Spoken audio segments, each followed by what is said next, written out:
Hello, everybody. I am so excited to share this amazing woman and her resources with you today on BJ's podcast. So thanks for joining us from wherever in the world you are. Let me introduce you to Angela.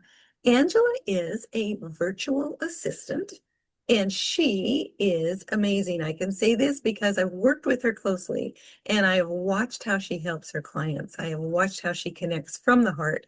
And she has such great tools. And stick with us because she's got a tool for you to clean up your inbox so that you don't have to be feeling quite so frustrated. So, Angela, thank you for joining us. I'm excited to Thank you for have you having with me. us. Yeah. So, tell our readers a little bit about how in the world you became a virtual assistant, why you chose that. Well, I was moving to part-time at my current job, needing to be home with my boys. And I went on a little girls' retreat, with some friends. And we stayed up all night long talking about, well, what can I do next? Because I love being active and being involved in people's lives. And so I had said, I've heard of this thing called virtual assistant.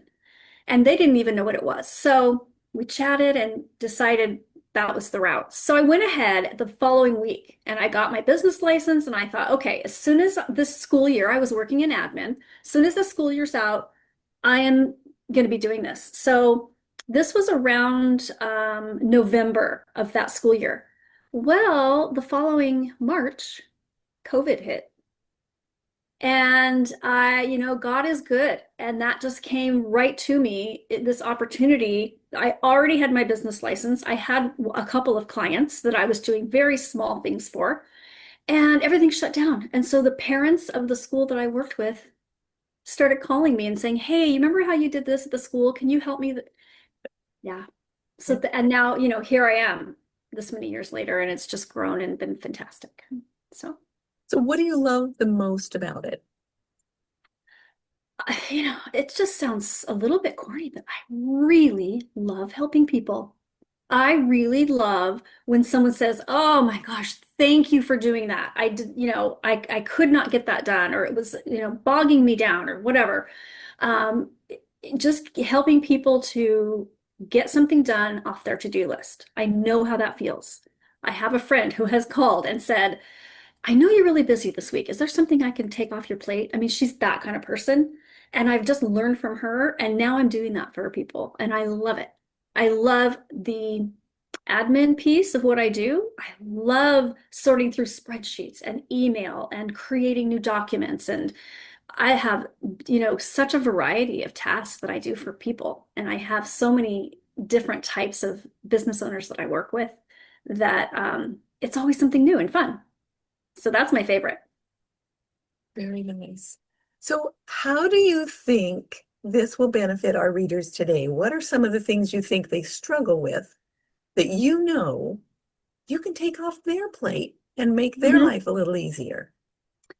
Well, I think a lot of clients, when they first call, they are overwhelmed. They don't even know where to begin because there's so many pieces. And so, number one is what is incoming? And so, is it email that's incoming? Is it your own task list that's looming over? Is it the end of the month and you're not going to finish billing because you're, trying to catch up on all the other things? And so, that's where I come in because it starts with something maybe small where you say, yeah, if you can just clean out my email inbox. And then once you do that, they're like, oh, well, can you do this? And you start, but we can develop the rapport and the trust. And I start to show a little more of what I can do. And, I have clients now I've been with 5, 6 years, 5.5 years. And it started with email. And now I'm an office manager of one company, and I'm creating a training workbook for another client, and these all start with something small. And so if there's just one small thing I can take off your plate, you start there. What can I do that is keeping you from doing, first of all, the things you love because you're a Right. business owner, you're doing it because you love what you do. But that one little admin task is just killing it, killing the vibe. Yeah. Nice. So, the other thing that I'm sure that we're all curious of is because when anyone starts their business, no matter what business they step into, there's always a learning curve. Mm, There's always some frustrations, some struggles. yeah. So to just share with us what maybe were a few of the struggles you faced and how did you get through them? Because we might learn something from you. Oh, yes. So number one was imposter syndrome. I went from, being a special education teacher and then a stay-at-home mom, homeschooling, working in a school and doing admin to I did have a tutoring business. So I had a little bit of business savvy behind me. But really to having people call and say, can you do these what I thought was complicated admin tasks? What if someone called that I didn't know the app they used, or I wasn't familiar with the CRM or whatever? And it's amazing what you can learn in a short amount of time. But I still had that imposter syndrome. Next was I'm suddenly meeting people that I don't have a real comfort level with in talking with. I am an extrovert. I thought I could talk to anyone. But there were certain personality types that I just would start to trip over my tongue and not know how to talk to those people. And so, of course, I hired a coach, someone I know personally, Miss BJ, and learned how to talk to those people. Once I gained that confidence back, had a roadmap for talking to all those different kinds of people, then I started really starting to think about who is my ideal client? Who are these different personality types and business owners? And developed the idea of who do I really want to work with and who can I most benefit? And as soon as I got over that, those are the people who are calling me. That is who I am attracting now. That's the image I'm giving out of who I'm looking for, and that is who is calling me. And it's not magic, I'm sure. It feels like it some days. But when you're just really confident on who that ideal person is, it's so easy to talk to that person. And it's so easy to work with. All of my clients are so easy to work with. Yeah. It wasn't Congratulations. easy. It wasn't easy to start. It's a Yeah. big climb. I had a couple years at the beginning where it was just plateaued and I wasn't growing and I wasn't sure what to do. And I was really stuck. And so getting over those humps for sure um, were huge. It's been a steady growth since. Yeah. Congratulations.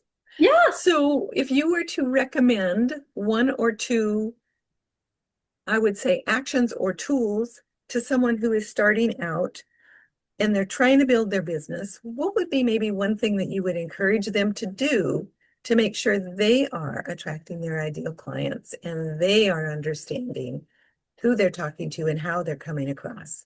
hmm You know, First of all, if you're going to start a business, a lot of business owners, they don't have a lot of money. It's startup. But if you don't put money into yourself and into your business, I don't think you have the best potential. Or in the opposite way of saying that, the more you put money into your own business, the more you will get back. And so hiring that coach, hiring someone to guide you through how to talk to people, finding your ideal client, because um, it's different for everyone, vastly different.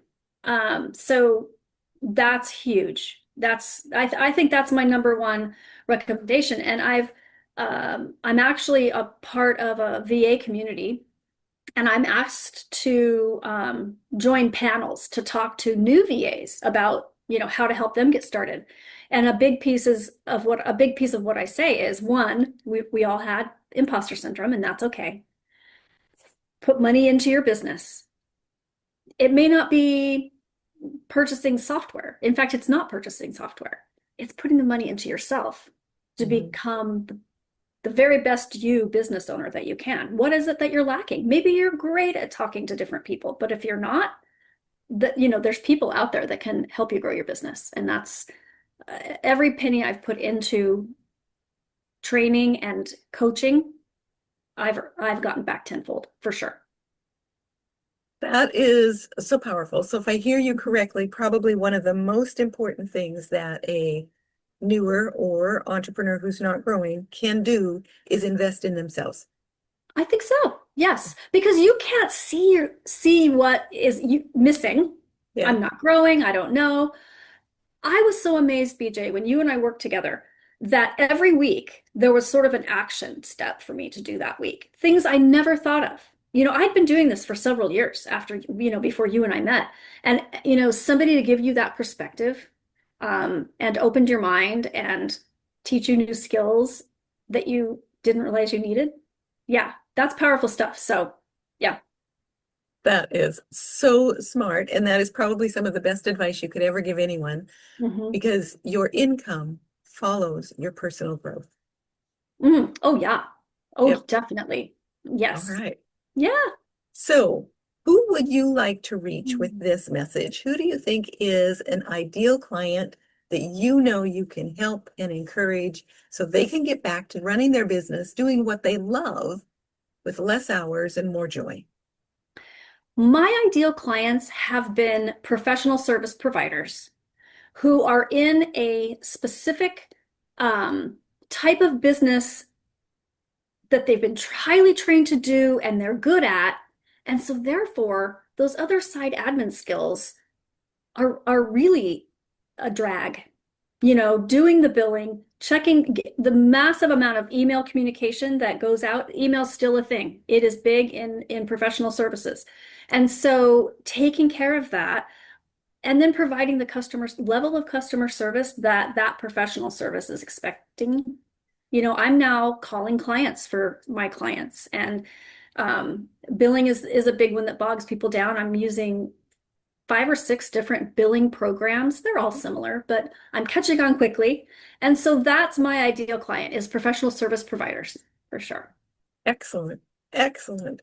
I am so glad to have you here to offer this resource to the world, to our entrepreneurs. I think that is so amazing. I know that you have probably many, many tips, many tricks and tools in your toolbox. So for today's readers, what would you like to offer that will help them get started in really making their business a little more streamlined and a little more effective and feel a little bit better? Almost all of my clients have really full inboxes, their email. And so email management is such a big piece because you're going to lose clients if you miss email. You're overwhelmed if you're in your email all day long, you're spending too much time, you're missing time that you should be building your business. So I have a great resource. It's actually called the 4 F words to email inbox management. And it's file, filter, flag, forget. It's a little easy to remember, but it's a full tutorial, if you will, on spending 10 minutes a day, even going through those 4 steps, clearing out your email so that you won't miss something important. Awesome. So how can someone connect with you? Mm-hmm.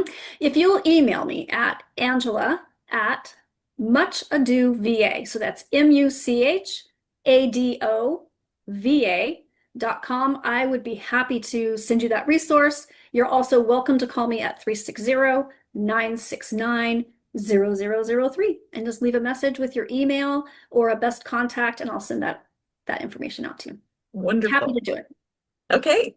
And I think you have an incredible newsletter that I have seen, which is full of tips and ideas and another way to connect with you. Mm-hmm. Can they also sign up for your Yes, newsletter? Put I that send link. a once a month newsletter that always includes or is revolved around a specific technique or idea. It's not fluff, in other words. These are hopeful, helpful tips. And again, I only send it out once a month because I don't want to refill everyone's email. You can subscribe to that on my website, which is muchadova.com. The name of my business is Much Ado because my initials are ADO, Angela Diane Ohme. So Much Ado, and of course, VA for virtual assistant, muchadova.com, and sign up for that newsletter once a month. Right. It has been so helpful to have you. I just love working with you. It has been a joy.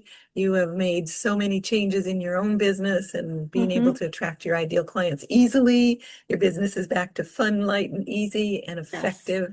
So thank you for being with us today. I can't wait to share you. Everyone, be sure you reach out to Angela either drop her a text or a phone call or run over to her website and sign up for her newsletter and get her free resource so your inbox doesn't drive you crazy. Thanks, Perfect. Angela, for being with Thank you us. so much. Thanks for You, having me, BJ. you are welcome, and we will see all of you on the next podcast. Bye-bye for now.